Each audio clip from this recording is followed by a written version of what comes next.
I entered the grand hall wearing the outfit my spouse had picked out for me during the holidays last year. The soft glow from the chandeliers reflected off the shiny stone floors, melodies filled the air, and for a brief instant I nearly allowed myself to admire her achievements. Nearly, then the chuckles began, gazes shifted, hands gestured, a voice whispered it clearly enough for it to resonate across the space. Trial's spouse has arrived. The words bounced around in my mind, trial, like I'd merely been a practice session. My spouse, Hannah, was positioned right in the middle, impeccable in her custom gown, the fresh leader of her legal company's lavish inauguration. She grinned at me with calculated harshness and passed me a packet as if it were scripted. The initial matter for my company is our separation, she declared. Endorse it and depart. I refrained from debating. I avoided pleading. I withheld the sorrow she craved. I simply inclined my head once, slipped the packet beneath my elbow, and strode off. Quietness trailed me through the exit, a quietness more burdensome than the giggles. They were unaware I'd anticipated this scenario long ago. They were oblivious to what I'd discovered earlier. I encountered Hannah during our studies in law. She was astute, driven, captivating in manners I couldn't ignore. We weren't on the same level, not truly. I was establishing fortune, managing finances she scarcely grasped. Yet she possessed ambition, and I respected it. She claimed I provided her security, stated she could pursue her goals since I'd manage everything else. And I did. I supported her existence, the apartment, the vehicles, the vacations. When she resolved to establish her own legal practice, I didn't waver. I issued the payment, $20 million. No associates, no obligations, she possessed everything due to me. I believed it was affection. She viewed it as advantage. The initial fracture emerged at a meal several months prior. Her companion chortled excessively when Hannah referred to me as her rehearsal union. A jest, she insisted, but her expression revealed the truth. Afterward, I uncovered the communications. Her device illuminated as she bathed. Inquisitiveness wasn't my weakness. Confidence was. But that evening I accessed it. Messages to her pals, audio clips ridiculing me, schemes for advancing after the practice debuted. They labeled me a temporary, a bridge, an idiot. I didn't challenge her. That would have shown compassion. Rather, I commenced documenting. I initiated with the finances. Each cent she expended originated from me. Discreetly, I reorganized the transactions.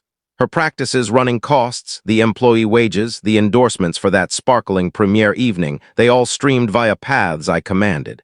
She never verified. Subsequently, I revised the agreements. My attorneys operated quietly, altering possession, inserting provisions, securing traps. On documentation, her domain wasn't hers. It belonged to me. I scattered hints, sufficient to maintain her confidence to continue smirking. And I awaited her magnificent introduction. When she delivered that packet, I didn't bother unfolding it. I stepped into the chilly evening, retrieved my device, and tapped one key.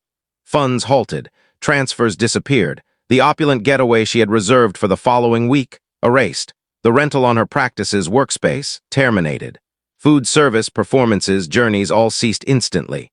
Above all, my $20 million contribution, withdrawn, converted to cash. Absent it, her practice tumbled like a fragile structure. By the moment I arrived at my residence, my device was buzzing relentlessly. 456 unanswered summons. From her, her colleagues, her alleged companions. Alarm disseminating quicker than bubbly could pour. I disregarded all. Then arrived the rap on my entrance. It wasn't Hannah who appeared. It was her chief associate. Her actual associate in all meanings. The individual she'd been murmuring to when she assumed I wasn't attentive. His complexion was ashen, perspiration flowing regardless of the evening breeze. You can't simply withdraw the support, he stuttered. I can, I replied. And I have. He attempted to intimidate, brandishing judicial warnings at me. But I'd sealed every gap. He recognized it. His tone faltered prior to completing his statement. What do you desire, he inquired. I permitted him to simmer in quietness before responding. Nothing, I stated. I possess it already. Information circulated rapidly. By dawn, news outlets blared, fresh legal practice disintegrates moments following initiation. Workers escaped. Backers retreated. Lenders swarmed like predators. Hannah contacted once more. This occasion, she didn't appear vicious. She appeared frantic, imploring, vowing. I never responded. Subsequently, I learned she arrived at the workspace, only to discover the bolts altered, the employees uncompensated, the vision diminished to debris. The identical companions who chuckled alongside her now murmured secretly. I remained solitary in my office, the separation packet still sealed on my table. I reflected on the years I devoted to her, the faith, the unwavering loyalty. And I contemplated the instant she mocked me before all, convinced she'd triumphed already. She desired a display. She obtained one, simply not the one she envisioned. I don't require viewing her expression anew to recognize its appearance now. Astonishment, fury, dread. The trio phases of disloyalty returned to her, chilled.